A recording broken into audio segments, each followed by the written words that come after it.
नमस्कार विद्यार्थी मित्रों एवं अध्यापक बंधुओं।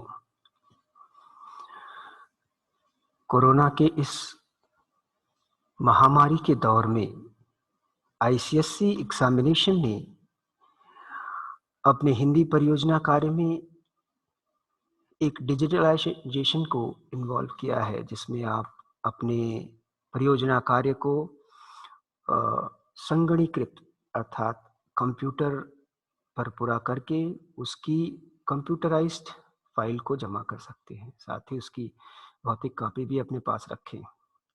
तो हिंदी परियोजना कार्य का समय और कौन-कौन से इसके भाग होते हैं और कौन-कौन सी परियोजनाएँ आपको करनी पड़ती हैं, इसके विषय में मैंने ये वीडियो बनाया है। तो आशा करता हूँ कि आपको से इस वीडियो को देखने के उपरांत आपको कभी काफ़ी प्रकाश मिलेगा कि परियोजना कार्य को काफ़ी दिशा निर्देश मिलेगा कि परियोजना कार्य को किस प्रकार से किया जाए। आईसीएसई एग्जामिनेशन में हिंदी परियोजना कार्य कक्षा 9 में भी करना होता है और कक्षा 10 में भी करना होता है।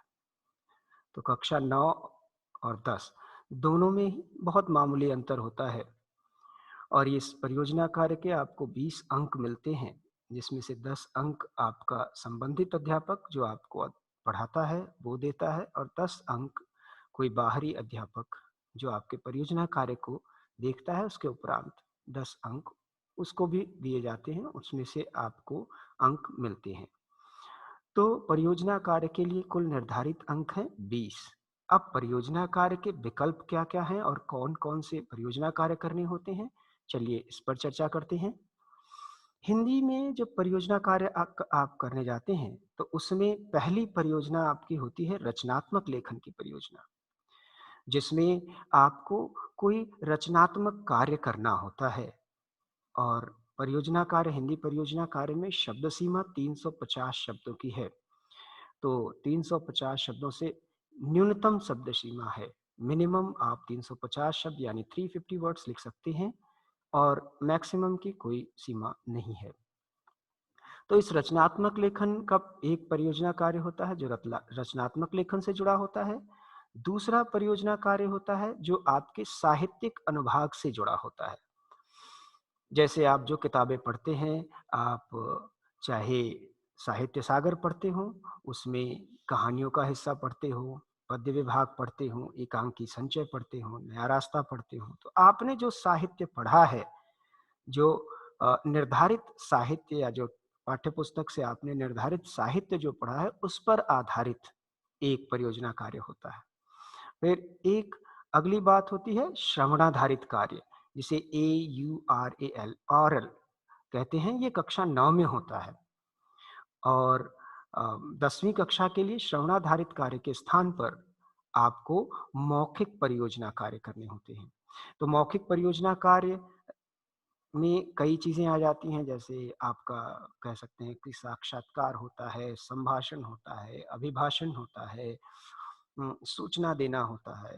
तो इस तरह के कोई भी ऐसा कार्य, भूमिका पालन भी होता है जिसमें आप नाटक कर सकते हैं। तो कोई भी ऐसा कार्य जिसमें आप 2 से 3 मिनट तक मौखिक रूप से भाषा की प्रस्तुति करते हैं, वह मौखिक परियोजना कार्य के अंतर्गत आता है। तो इसके बारे में हम एक-एक परियोजना कार्य के बारे में हम अलग-अलग विचार करेंगे। तो पहली बात आती है रचनात्मक लेखन में कौन-कौन से विकल्प हैं और हिंदी परियोजना कार्य के इस पहले भाग को कैसे किया जाए। तो रचनात्मक लेखन में देखें तो रचनात्मक लेखन में सबसे पहले और आसान चीज़ होती है कहानी लेखन। ये कहानी लेखन कई प्रकार के कर सकते हैं आप, जैसे कि अ, लोकोक्तियों पर आधारित कहानी हो या अपने मन से कोई कहानी लिखें। फ़िल्म विश्लेषण कर सकते हैं, फिर समाचार पर आधारित कार्य कर सकते हैं, चित्र या लोकोक्ति पर आधारित कहानी लिख सकते हैं और समसामयिक घटनाओं पर निबंध लेखन भी कर सकते हैं आप। गीत और कविता से जुड़े कार्य कर सकते हैं। तो इस तरह से रचनात्मक लेखन के इतने विकल्प अभी मेरी समझ में आए हैं। आप अन्य विकल्पों की अगर तलाश हो तो आप आईसीएसई की जो सिलेबस बुक है उसमें से आप इसे देख सकते हैं। तो रचनात्मक लेखन के इन कार्यों को करने के लिए विद्यार्थियों से बार-बार जब अनुरोध किया जाता है, तो विद्यार्थियों को समझ में नहीं आता कि कौन-सा प्रस्ताव, कौन-सा रचनात्मक लेखन में कौन-सा काम करना शुरू करें, क्योंकि उनको उसके बारे में पूरी जानकारी नहीं होती। तो चलिए छोटी-छोटी जानकारियाँ जो कुछ महत्वपूर्ण विषय हैं, उनको लेकर के मैं आपको प्रस्तुत करता हूँ। तो सबसे पहले ये देखें कि कहानी लेखन कैसे किया जाता है। अगर हम कहानी लिखने जा रहे हैं अपने परियोजना कार्य के लिए, तो कैसे करें? तो सबसे पहले होता है कि आपने कहानी का प्रारंभ करना है और पात्रों का परिचय देना है और देश-काल यानी सेटिंग को इस पूरी अच्छी तरह से आपको डिस्क्राइब करना होता है। ये कम से कम 1 पैराग्राफ 5-6 लाइन में अच्छी तरह से आप पात्रों का परिचय दें और सेटिंग को एकदम यानी देश-काल को एकदम अच्छी तरह से पाठकों के हृदय में उतार दें। फिर उसके बाद जब सभी चीज़ें होने लगती हैं, देश-काल का विवरण आपने प्रस्तुत कर दिया, तब समस्या की भावपूर्ण प्रस्तुति करनी पड़ती है। तो कोई समस्या हो, कोई घटना होती है, तो उस घटना का अलग-अलग पात्रों पर जो आपकी कहानी के पात्र आपने बनाए हैं, उन पर कैसा प्रभाव पड़ता है, उनकी भाव कैसे बदलते हैं, कोई दुखी हो जाता है, कोई तो उसका जितना ही सूक्ष्म निरीक्षण करके आप उसकी प्रस्तुति करेंगे, उतनी ही जल्दी आप अपनी कहानी के चरमोत्कर्ष पर पहुँच जाएँगे। फिर उसके बाद चरमोत्कर्ष पर पहुँचने के बाद पलागम होता है। मतलब फिर उस समस्या का धीरे-धीरे समाधान हो जाता है और कहानी में जैसे ही समस्या का समाधान हो जाता है, तो वहाँ से कहानी खत्म होने लगती है और आखिरी हिस्सा होता है आपके उपसंहार का, जिसमें आप अपनी कहानी के बारे में अपना अपना विचार व्यक्त कर सकते हैं।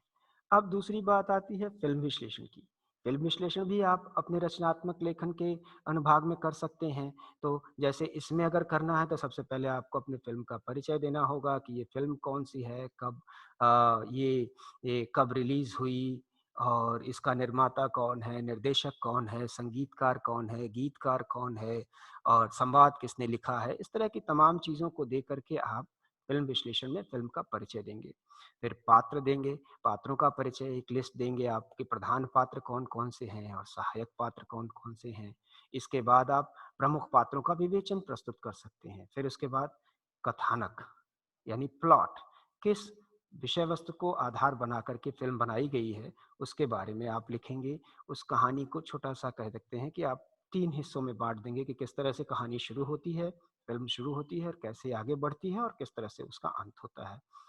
फिर फ़िल्मों में एक महत्वपूर्ण बात होती है संवाद। संवाद यानी डायलॉग पात्रों के अनुरूप हैं। अगर झुग्गी-झोपड़ी में कोई है तो वो कम पढ़ा-लिखा व्यक्ति है, पात्र है, तो उसके संवाद उस प्रकार से हों। संवाद में किस तरह के शब्दों का अधिक प्रयोग किया गया है, जैसे आजकल अंग्रेजी के शब्दों का धुआँधार प्रयोग किया जाता है संवाद में। फ़िल्मों के संवाद में।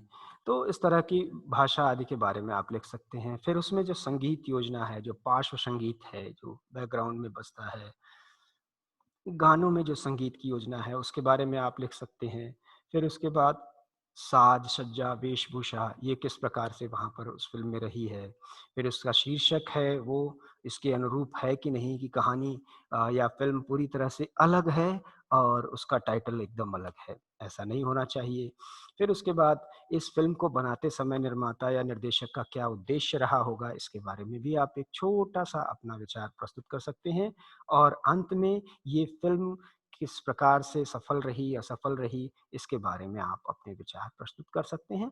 तो देखिए, अब ये जैसे इसमें हमने 10 बातें बताई, 10 बिंदु बताए। अगर आप 5-5 लाइन भी, 4-4 लाइन भी एक-एक बिंदु पर लिखते हैं, तो आप देख लीजिए आपके 40 पैराग्राफ हो गए। तो 40 पैराग्राफ तो आप अच्छी तरह से आपने अपना परियोजना कार्य पूरा कर लिया, दिखने में भी अच्छा होगा।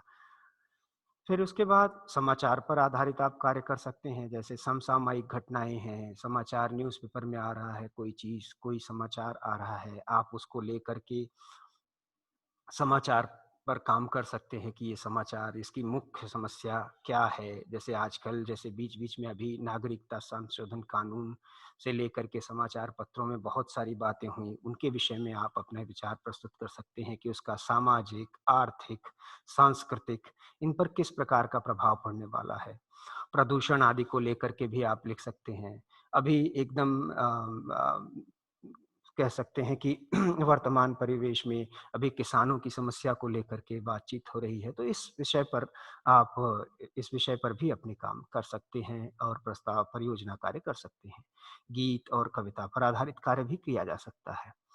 तो इस पूरे वीडियो का ये उद्देश्य था कि रचनात्मक लेखन हिंदी परियोजना कार्य के कितने विभाग होते हैं वो आपको बता दिए जाएँ और साथ ही यह बता दिया जाए कि जैसे रचनात्मक लेखन में आपको कौन-कौन सी चीज़ें कौन-कौन से विकल्प हैं और उनको आप किस तरह से उस पर काम कर सकते हैं और अपनी परियोजना को पूरा कर सकते हैं।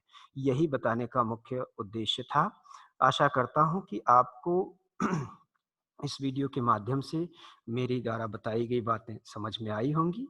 यदि उसके उपरांत भी यदि आपके पास कोई शंका है, कोई समस्या है तो आप मुझे ज़रूर कमेंट में लिखिए। मैं आपके सभी प्रश्नों का समाधान करने का प्रयास करूँगा। वीडियो की सीमा एक निर्धारित होती है, इसमें सभी चीज़ों का विवरण ठीक तरह से प्रस्तुत नहीं किया गया है। लेकिन अगर आपको आवश्यकता हो, तो आपके अनुरोध पर दूसरे वीडियोज़ भी आपकी आवश्यकता के अनुरूप बनाए जा सकते हैं। तो आशा करते हैं कि परियोजना कार्य के संदर्भ में रचनात्मक लेखन के संदर्भ में विशेष रूप से जो मैंने ये वीडियो प्रस्तुत किया है, ये आपको पसंद आया होगा। धन्यवाद।